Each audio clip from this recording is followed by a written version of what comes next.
This is the world's most important nuclear country that no one seems to be talking about, and it's called Kazakhstan.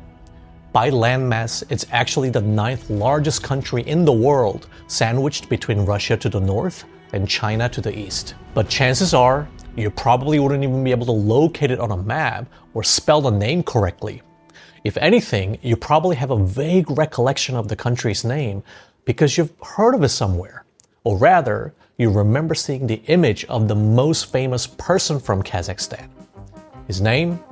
Borat, the wildly offensive and hilarious journalist from Kazakhstan who singularly shaped the perception of the entire country for Western audiences.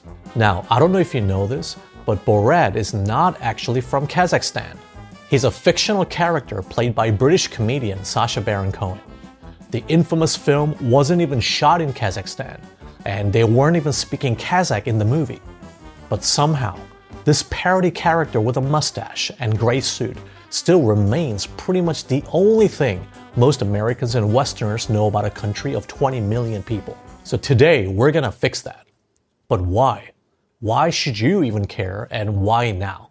Because the US and Israel started a war with Iran on the basis that Iran was developing nuclear weapons. And that conclusion was based entirely on Iran's level of uranium enrichment. But beyond the nuclear weapons debate, if the ongoing global energy crisis triggered by the Iran war is showing us anything, it's that the world needs to start seriously turning to alternative energy sources. And nuclear power is at the top of that list. Did you know that Kazakhstan produces around 40% of the entire world's uranium every single year? That's more than any other country on Earth. And if you don't know exactly what uranium is and how the process of uranium enrichment works, don't worry, we're gonna get into all that later.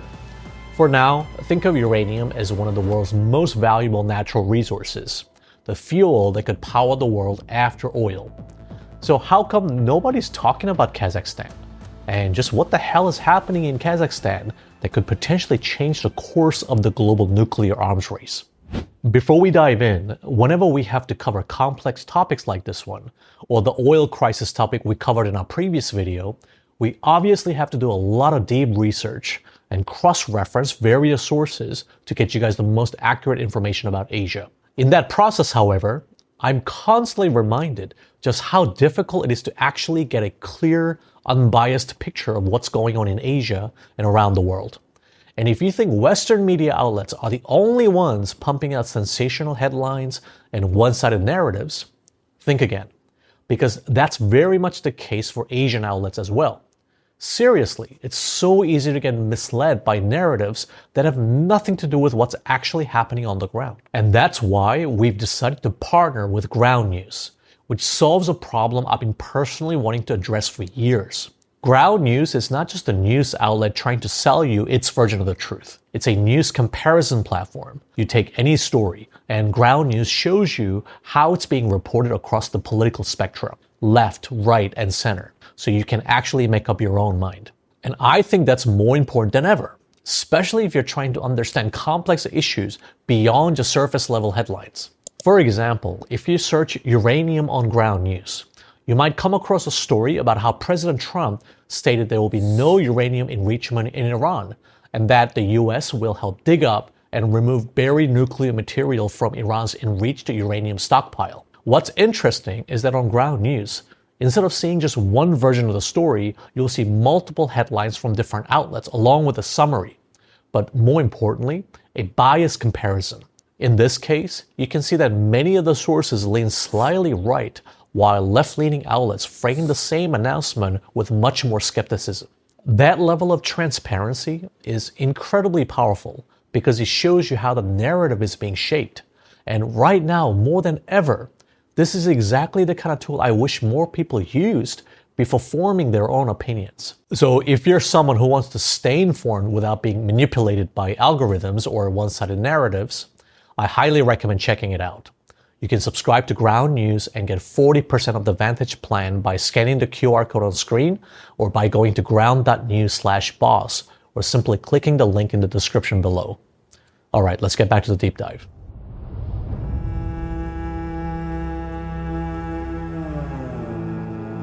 To truly understand the uranium situation in Kazakhstan today, We first have to go back in history and start with something that is genuinely insane but factually accurate. Kazakhstan used to be a part of the Soviet Union, or the USSR, which stands for the Union of Soviet Socialist Republics. That's what Russia used to be referred to. But just to be clear, the Soviet Union and Russia are not the same thing, okay? The USSR was a massive Soviet empire made up of 15 separate republics, all controlled from Moscow. Those republics included countries you would recognize today: Ukraine, Belarus, Georgia, Armenia, Azerbaijan, Estonia, Latvia, Lithuania, and yes, Kazakhstan, along with several other Central Asian countries. How the Soviet Union broke apart into Russia and all these separate countries is a whole other topic itself. But for this video, think of it like this.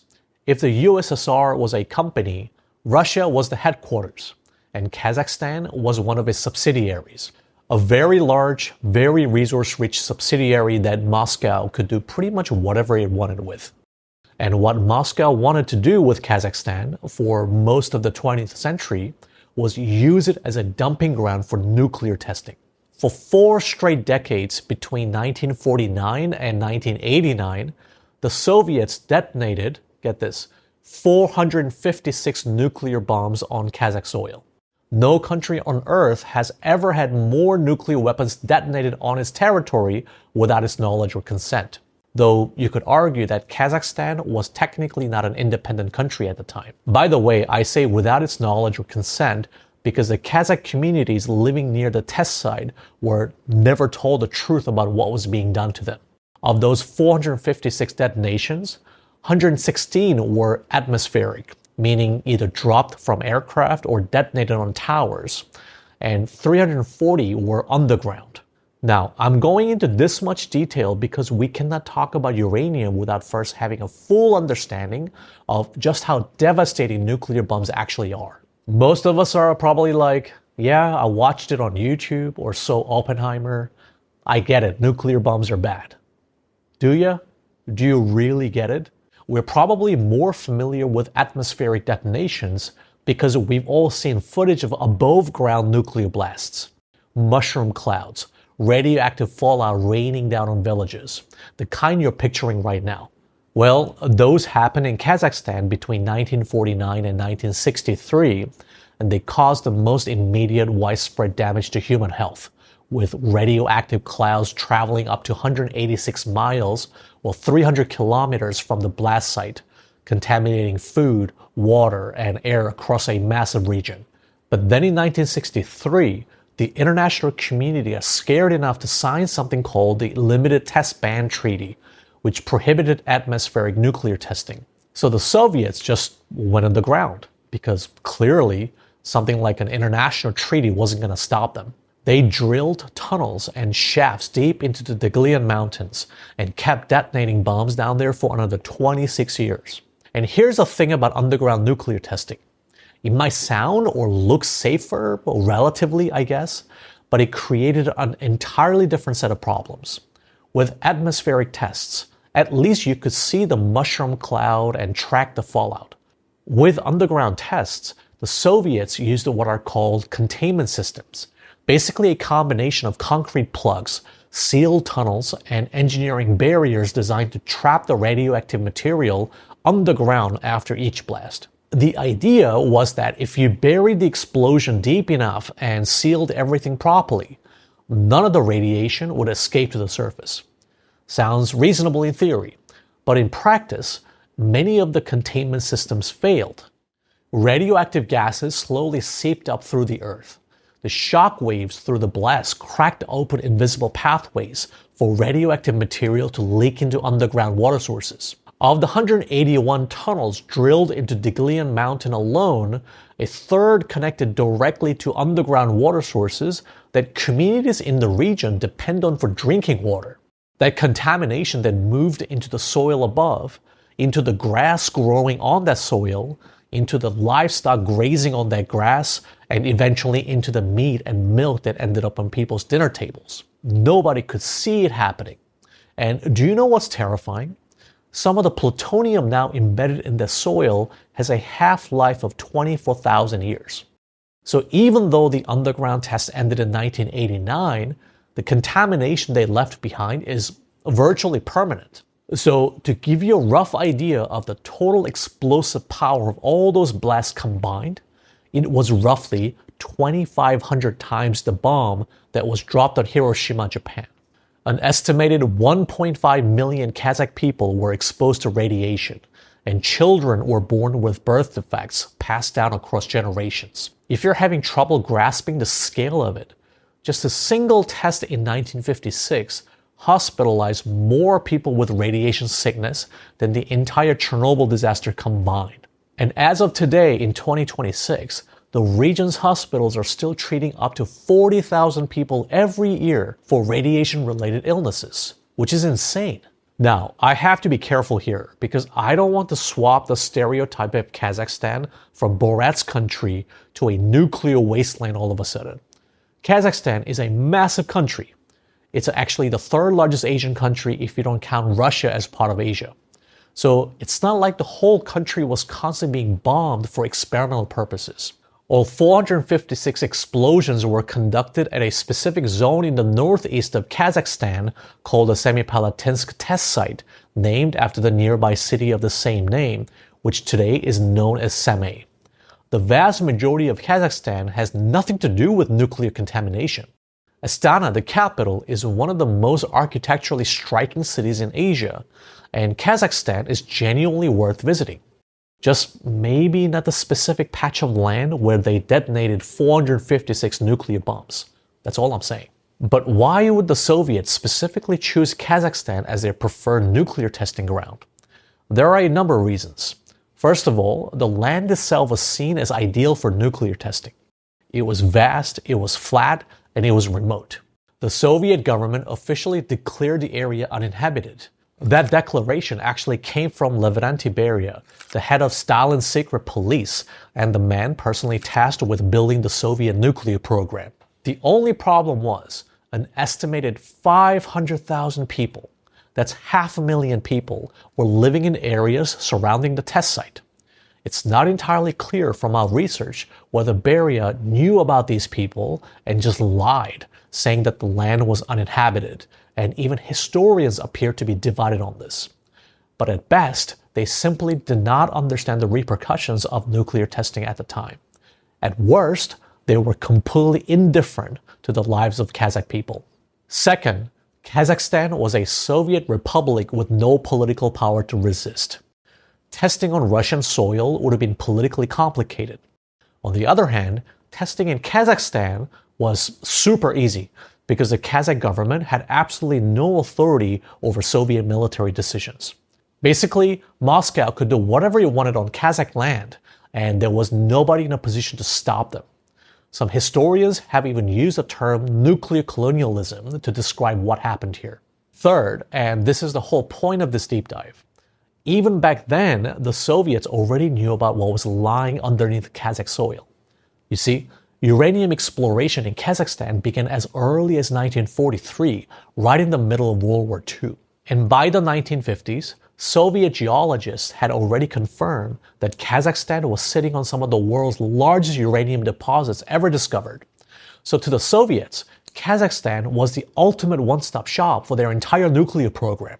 They were detonating nuclear bombs on Kazakh soil while simultaneously mining Kazakh uranium to build more of them. Ironically enough, this is why when the Soviet Union collapsed in December 1991, Kazakhstan didn't just inherit a contaminated test site.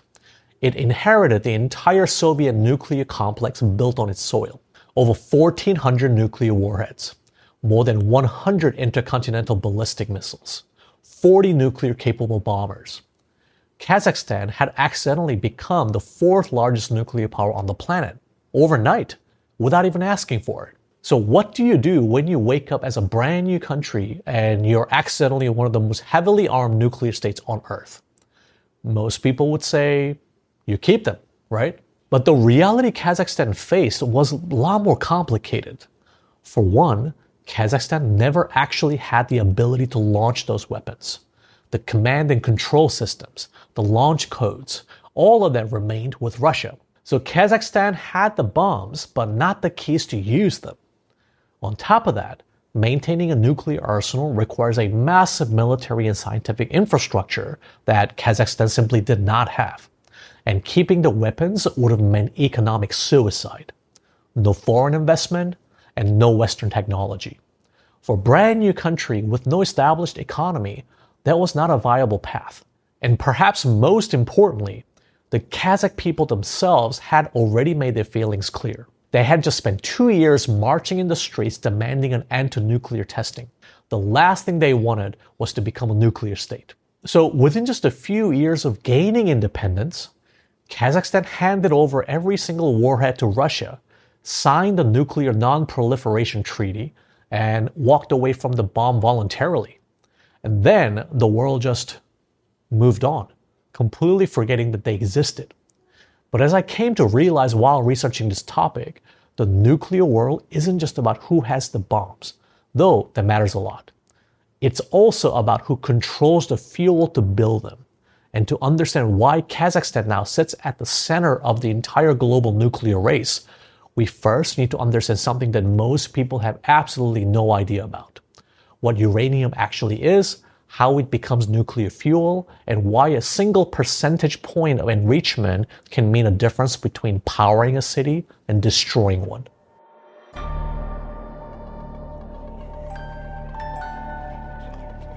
Okay, what pops into your head when you hear the word uranium? Some kind of kryptonite type glowing crystal that instantly poisons you the moment you go near it? No? That's just me? Okay, so what actually is uranium? Uranium is a metal. That's it. It's a naturally occurring metal like iron or copper, except it's extremely heavy and mildly radioactive. In its raw form, fresh out of the ground, uranium ore looks like, well, rock. There's no glow, there's no green haze, just rock. In fact, uranium is not even particularly rare. It's more abundant in the earth crust than silver or gold. You can find trace amounts of it in soil, in seawater, and get this, even in the human body. Mostly in your bones, actually. Right now, there's a tiny amount of uranium sitting in your skeleton. So you are, technically speaking, very slightly radioactive. So if uranium is this common, just unremarkable metal sitting in ordinary rock all over the world, why does it have the power to completely destroy a city? That's where enrichment comes in. Bear in mind, I'm not a nuclear physicist or chemistry expert, so let me see if I can explain this in a way that makes sense to me, okay? To enrich something means to enhance it, right? In this case, the process increases the concentration of the most valuable part. When uranium ore is mined out of the ground, it's actually a mixture of two slightly different types of uranium atoms, what scientists call isotopes. The first type is called uranium-238, which makes up about 99.3% of all natural uranium. The second is called uranium-235, which makes up only about 0.7%, less than 1%. U-238, the stuff that makes almost all of the uranium, is basically dead weight when it comes to generating nuclear power. It has other uses, like making armor-piercing bullets and tank plating from a byproduct called depleted uranium. But for the purpose of generating nuclear energy, what you actually want is more U-235, because that's the one you can split to release energy. And the process of increasing the concentration of U-235 is called enrichment. But why is U-235 so valuable that it has to be enriched? The reason comes down to 3 neutrons. U-235 has 3 less neutrons than U-238. Get it? 238 minus 235 equals 3. But more fundamentally, what even is a neutron? The simplest way I can put it is, every atom has a center called a nucleus. Inside that nucleus are 2 types of particles. Protons, which carry a positive electrical charge, and neutrons, which carry no charge at all, hence the name neutron. And then electrons, the third particle, orbit around the outside of the nucleus like planets around the sun. That's your atom. Now, Because U-235 has 3 fewer neutrons in its nucleus than U-238, that tiny difference in structure makes U-235 what scientists call fissile, meaning it's naturally unstable. Think of it like a water droplet that's already been stretched, just wobbling, ready to split in two.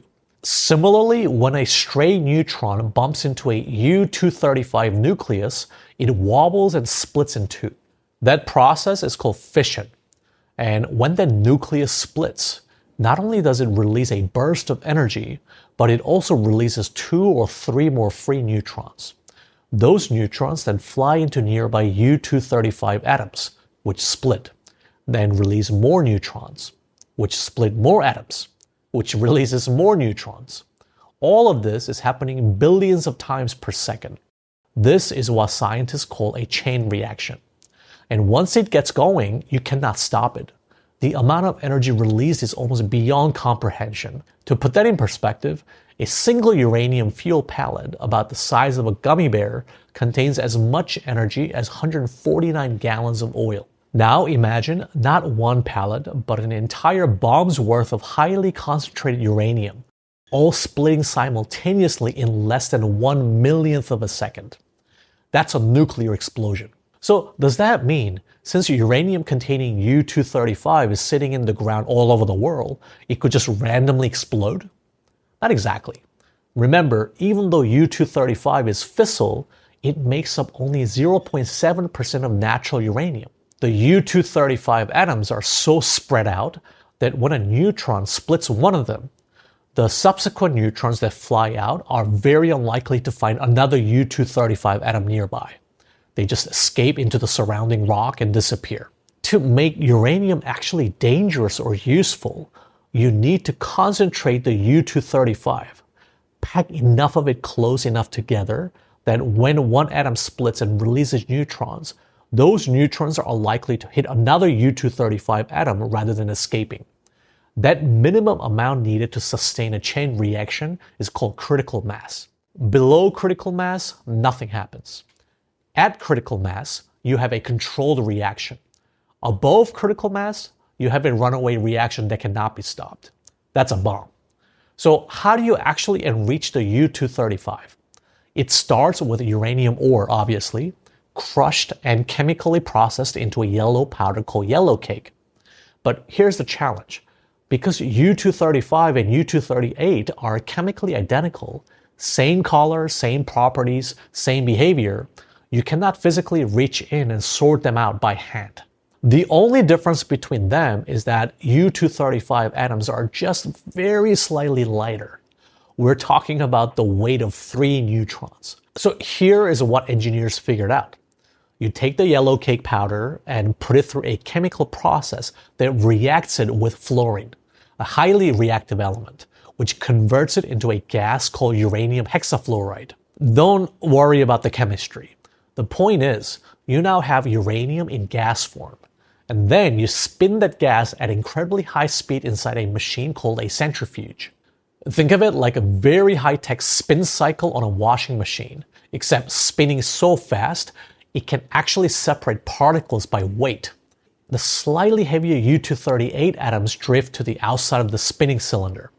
The slightly lighter U-235 atoms concentrate very marginally towards the center. And that's how you collect the marginally more concentrated U-235 from the middle. But just one pass through a centrifuge barely moves the needle.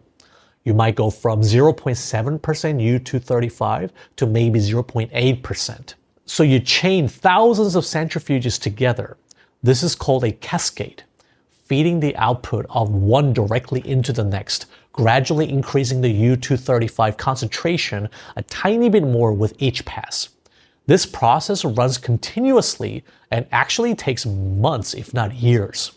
Do it long enough, across enough centrifuges, and you can push that concentration from 0.7% all the way up to 3 or 5% for reactive fuel. At that point, the enriched gas gets converted back into a powder, pressed into small ceramic pellets roughly the size of a gummy bear, stacked into long metal tubes called fuel rods, and loaded into a nuclear reactor. That is nuclear fuel used to generate nuclear energy. But keep those centrifuges running past 5%, 10%, past 20%, and you are no longer just making reactor fuel. You are now in weapons territory. In that case, instead of converting the enriched gas into ceramic pellets for fuel rods, you convert it into solid uranium metal, which gets machined into precise shapes and assembled into a nuclear bomb. Actually, let's talk about the percentage ladder, because everybody in the news says that 20% uranium enrichment is the maximum tolerable threshold. But why? So I already covered 0.7%, natural uranium, straight out of the ground, useless for energy or weapons. At 3 to 5% is low enriched uranium. This is reactor fuel, enough U-235 to sustain a slow control chain reaction that produces steady heat, which boils water and generates electricity. This is what powers nuclear plants in France, South Korea, and United States, and dozens of other countries.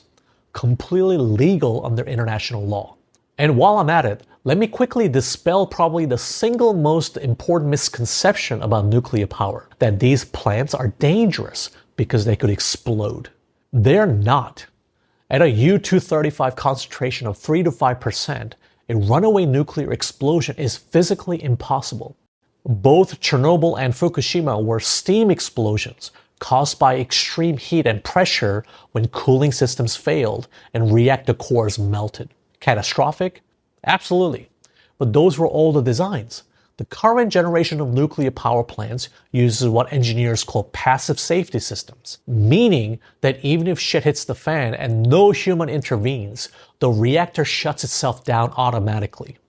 That said, the spent radioactive fuel that accumulates over a reactor's lifetime remains dangerous for thousands of years, requiring continuous cooling and secure storage. By the way, it's an entirely different matter if you deliberately target and blow up a reactor storage site, as the US is threatening to do to Iran right now. Then yes, radioactive leaks become a very real possibility. Now, at 20%, which is the international red line, things change fundamentally. Going from 0.7% to 20% is actually the hardest part of the entire enrichment process. Scientists estimate that once you get to 20% enrichment, you've done 90% of the work required to reach full weapons grade. So going beyond 20% all the way to, say, 90% is dramatically easier and faster. It's not a linear progression, it's more like a J-curve. Ultimately, the 20% threshold appears to be a political line, not a purely scientific one. Because why not 19% or 25%, right? Technically, you could still build a bomb with materials enriched as low as 20%, but you would need hundreds of kilograms of it, and the resulting size of the bomb would be so enormous that it wouldn't be practical to deliver. So the international community drew the line at 20% as the point where the intent becomes clear enough to act on. Cross that line, and the assumption is that you're trying to make nuclear weapons. And if you somehow reach 90% enrichment, you basically have a deliverable nuclear weapon on your hands. At that concentration, the chain reaction doesn't produce steady heat. It produces a nuclear explosion that cannot be contained or stopped. By the way, take a guess at what Iran's uranium enrichment level was before the US and Israel decided to strike. Because that cascade of centrifuges I talked about earlier is exactly what Iran was building in the tens. On the eve of the June 2025 attacks, which were part of a separate 12-day war from this year's conflict, Iran possessed 440.9 kilograms of uranium enriched up to 60%. So while Iran did not reach weapons grade of 90%, you can see how 60% is way past the 20% red line. In fact, as a non-nuclear weapon state, the maximum enrichment permitted to Iran under the nuclear deal was 3.67%. So were they close to a weapon? Well, there doesn't appear to be any evidence that Iran was actively trying to build one, according to the James Martin Center for Non-Proliferation Studies, the IAEA, and US intelligence agencies. However, and this is the other side of the argument, according to the Center for Arms Control and Non-Proliferation, starting from 60% enriched material, a single cascade of 175 centrifuges could produce enough weapons-grade material for one nuclear weapon every 25 days. Meaning that if Iran was serious about developing nuclear weapons, it would not have taken them very long. That makes sense because, like I said earlier about the percentage ladder, they had already done way more than 90% of the enrichment work required to get there. By the way, where do you think Iran was trying to get the yellow cake it needed for enrichment? In 2017, Kazatomprom, Kazakhstan's state-owned uranium company, signed a deal to supply Iran with 950 tons of yellow cake over 3 years. 5 of the 6 powers overseeing the nuclear deal, including the US, approved it, but at the very last moment, the UK blocked it. Then Trump pulled out of the nuclear deal entirely in 2018, and the deal collapsed. Iran never received a Kazakh yellow cake, so they turned to their own soil instead. Iran does have domestic uranium reserves, just nowhere near Kazakhstan's scale. But the fact that Kazakhstan was willing to supply to Iran and that Washington had already said yes, that tells you everything about how deeply connected these two countries are in the global nuclear fuel chain. But do you know what else is interesting? Kazakhstan doesn't just supply yellow cake. Since 2019, Kazakhstan has been home to the world's first low-enriched uranium bank, supervised by the UN's nuclear watchdog, the International Atomic Energy Agency, or IAEA.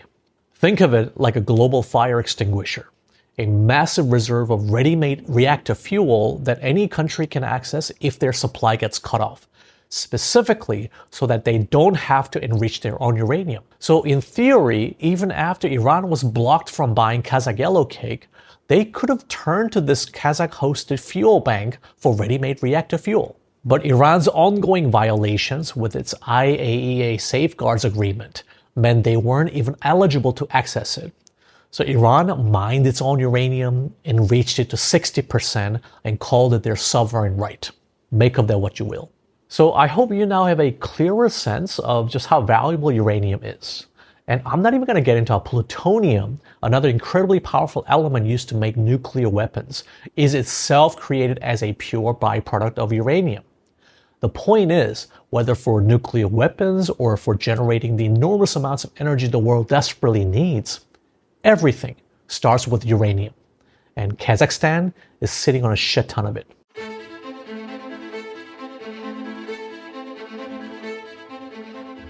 Let's start with some numbers. Kazakhstan currently produces over 40% of the entire world's uranium supply.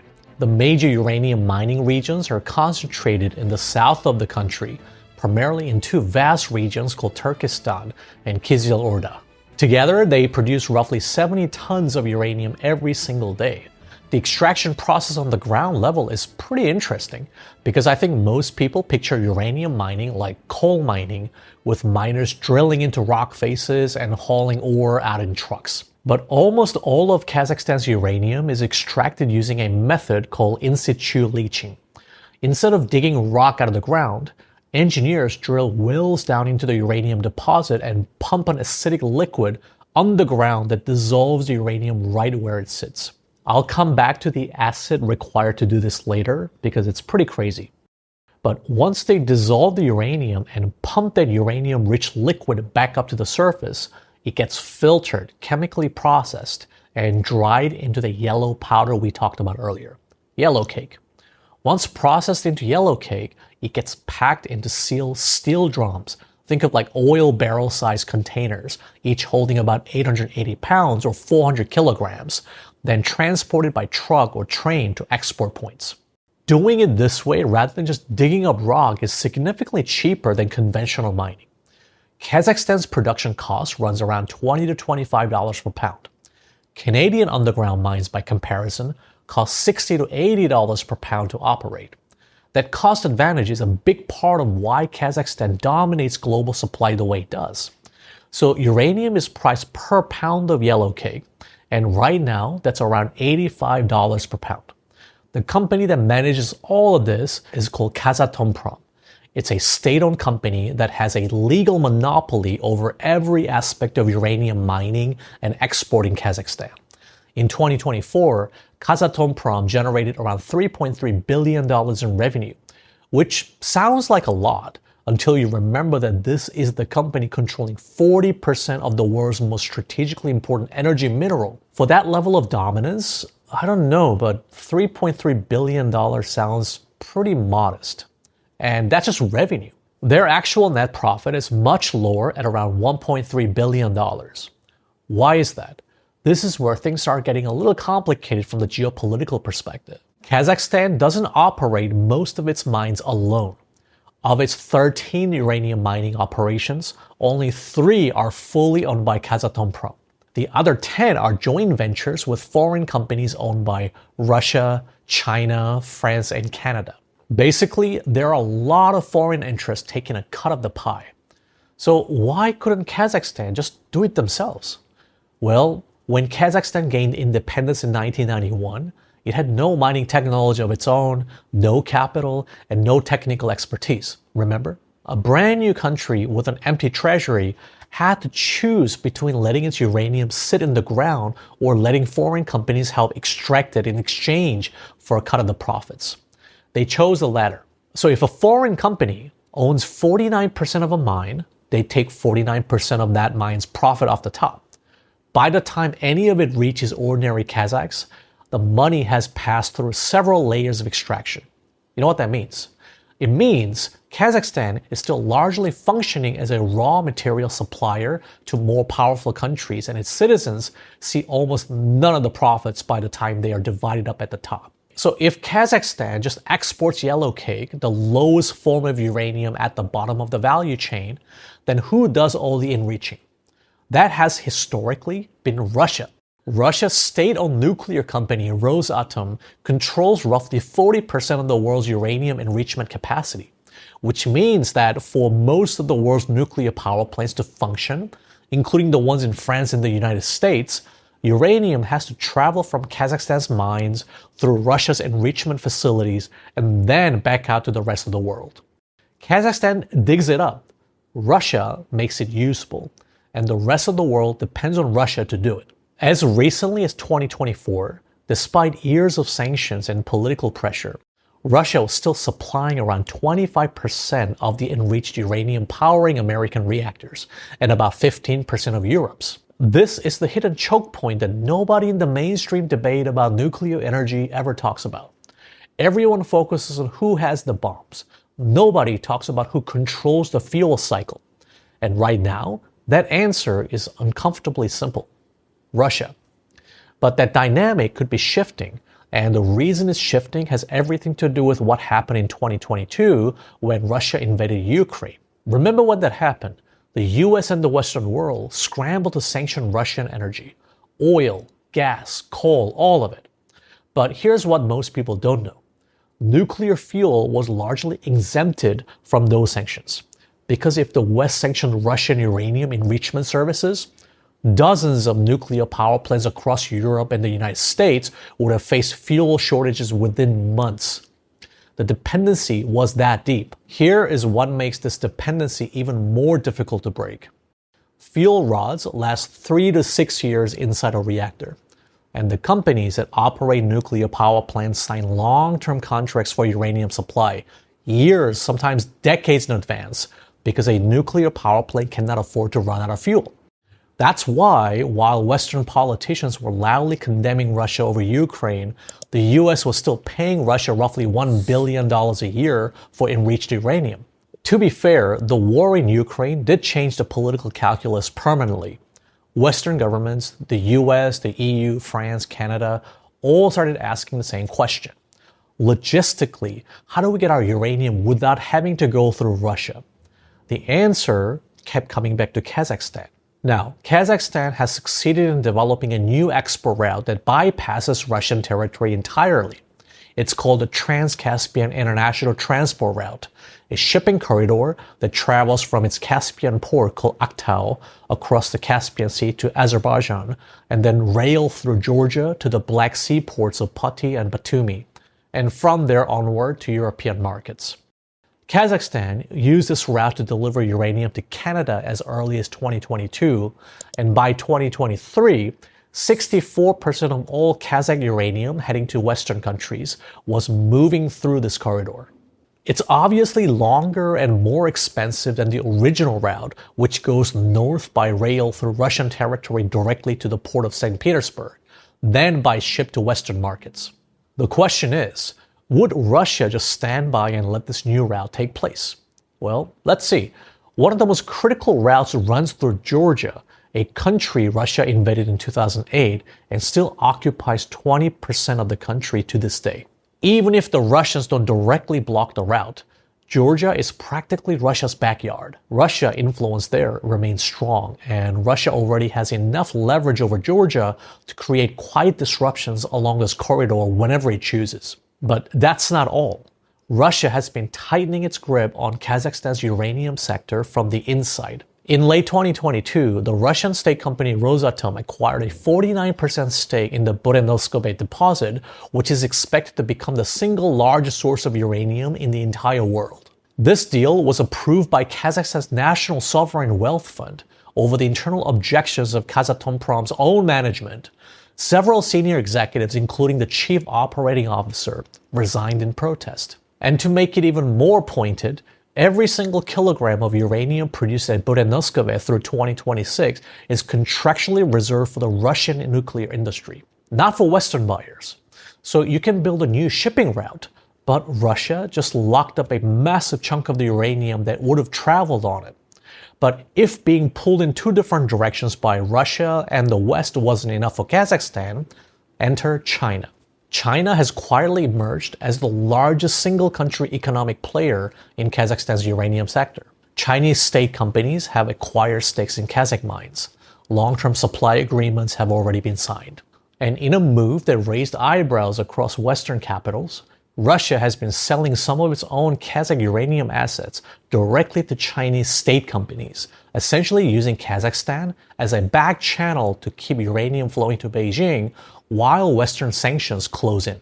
The result is that Kazakhstan, a country with no military alliance with anyone, is trying to survive being pulled from three different directions. Kazakhstan's president, Kassym-Jomart Tokayev, calls it multi-vector diplomacy. The idea is that Kazakhstan will not align exclusively with any single power.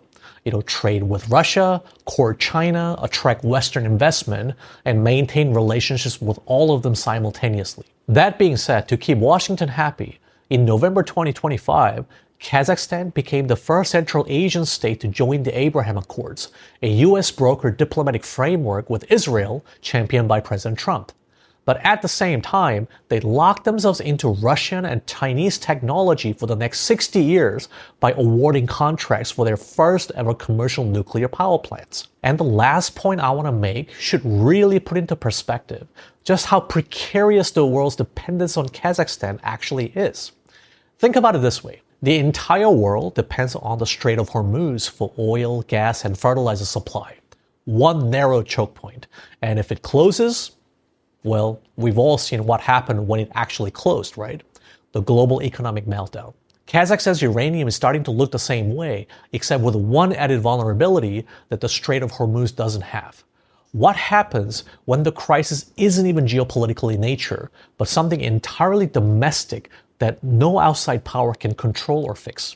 Remember how I said earlier that Kazakhstan's entire uranium mining operation depends on pumping a specific chemical solution underground to dissolve the uranium where it sits, then pumping the uranium-rich liquid back to the surface. That process requires enormous quantities of sulfuric acid.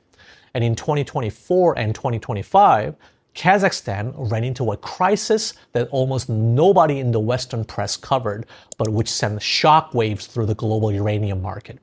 They ran short of it.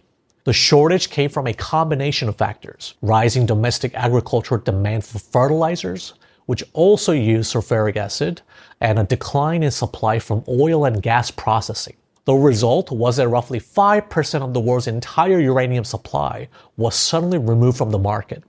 Prices hiked immediately. And all of this was before the Iran war and the closure of the Strait of Hormuz. Here is the thing about sulfuric acid. It's made from sulfur. And sulfur is largely a byproduct of oil and gas refining. about 24% of the world's sulfur passes through the Strait of Hormuz. So when the strait closed, sulfur supply tightened, sulfuric acid prices spiked, and Kazakhstan's uranium mining operation, which was already struggling with an acid shortage, got hit again from a completely different direction. Think about that irony for a second. A war over nuclear enrichment in Iran ends up disrupting the sulfur supply that Kazakhstan needs to mine the uranium that powers nuclear reactors around the world. It's absolutely mind-blowing how interconnected all this is, and how a single point of failure anywhere in that chain ripples out in ways that nobody predicted. Right now, Kazakhstan is building a new sulfuric acid plant in its Turkestan region with a capacity of 800,000 tons per year, specifically to solve this problem. But as of mid-2025, the plant was still under construction with no confirmed completion date, already running behind its original 2026 target. And now, with the Strait of Hormuz closed and global sulfur supplies disrupted on top of everything else, the timeline could get pushed back even further. The point is, a shortage of a basic industrial chemical can shake the global nuclear fuel market just like that. If you ask me, that's an extraordinary fragility for something the world is increasingly betting its energy future on. And make no mistake, I covered the AI race between the US and China in my previous video, but the AI battle or revolution, whatever you call it, runs on massive amounts of electricity. The data centers that power ChatGPT, Gemini, China's DeepSeek, and Cdance 2.0, all of them require continuous, uninterrupted power right now at a scale that solar panels and wind turbines simply cannot provide. Recently, Elon Musk did say that the only long-term solution is to build data centers in space because space-based solar is 5 times more efficient than ground solar, but that's still quite a few years away. The AI infrastructure build-out is happening now, which means right now, today, nuclear power is the only answer the tech industry keeps coming back to. So what does all this mean? More demand for nuclear reactors means more demand for uranium, which means Kazakhstan's position becomes more strategically important every single year. The world is heading into a uranium shortage.